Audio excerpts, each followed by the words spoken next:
അതെ, ഇങ്ങനെ വെറുതെ ഇരുന്നാൽ മതിയാ? ലൈഫിൽ എന്തെങ്കിലുമൊക്കെ ഒരു ചേഞ്ച് വേണ്ടേ? ചാലഞ്ചായിട്ട് എന്തെങ്കിലുമൊക്കെ ഏറ്റെടുക്കണ്ടേ? അപ്പം ഞങ്ങൾ രണ്ടുപേരും കൂടിയിട്ട് ഇന്ന് സൊമാറ്റോയിൽ ഡെലിവറിക്ക് പോവാണ് കേട്ടോ. എന്നോടുണ്ടോ എന്ന് ചോദിച്ചു. ഞാൻ ഉണ്ടെന്ന് പറഞ്ഞു. അപ്പോൾ എൻ്റെ ഹസ്ബൻഡിൻ്റെ കൂടെ ആദ്യത്തെ ജോലി, ഒരുമിച്ചുള്ള ആദ്യത്തെ ജോലിയാണ് കേട്ടോ ഞങ്ങളുടെ. അപ്പോൾ ഞങ്ങൾ പോവാണ്. പോണ വിശേഷങ്ങളൊക്കെ നമുക്ക് വഴിയെ കാണാം.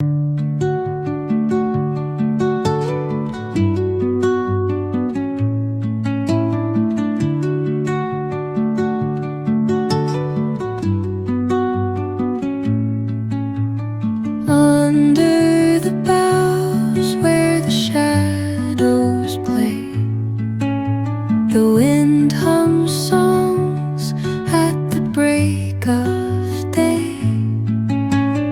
Whispering pines, secrets untold, carrying tales only the forest holds.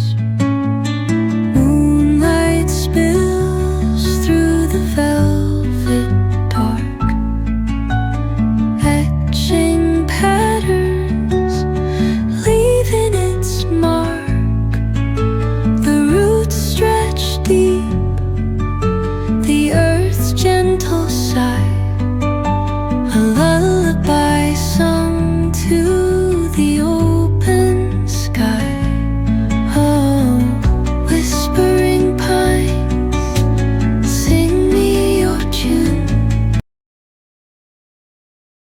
അപ്പോൾ ഇന്നത്തെ ഫുഡ് ഡെലിവറി ഒക്കെ കഴിഞ്ഞിട്ട് ഞങ്ങൾ രണ്ടുപേരും എത്തി. 12 മണി തൊട്ട് 2 മണി വരെയുള്ള സ്ലോട്ടാണ് ഞങ്ങൾ എടുത്തിട്ടുണ്ടായിരുന്നത്. അപ്പം ഇന്നത്തെ ഒരു ദിവസത്തിൻ്റെ ഓഫർ എന്തായിരുന്നു എന്ന് വെച്ചാൽ ഓരോ ഓർഡറിന് 20 രൂപ വെച്ചിട്ട് നമുക്ക് ക്രെഡിറ്റ് ആവും. അപ്പോൾ നമുക്ക് കിട്ടിയത് 2 ഓർഡറാണ്. ആ ഒരു സമയം കൊണ്ട് 150 രൂപയാണ് നമുക്ക് കിട്ടിയത്. എനിക്ക് നല്ലൊരു എക്സ്പീരിയൻസ് ആയിരുന്നു. ഹസ്ബൻഡിൻ്റെ കൂടെ ആദ്യമായിട്ട് പോണൊരു ജോലി, മറക്കാൻ പറ്റാത്തൊരു ദിവസം, ഒരു സന്തോഷം ഒക്കെ ഉണ്ട്. ഭയങ്കരമായിട്ട് എനിക്ക് എന്താ പറയുക, എക്സൈറ്റ്മെൻറ്റ് എന്ന് പറയില്ല, നമ്മൾ ആ ഒരു അനുഭവിച്ചൊരു എക്സ്പീരിയൻസ് ഭയങ്കര വലുത്. എനിക്ക് ജീവിതത്തിൽ മറക്കാൻ പറ്റില്ല.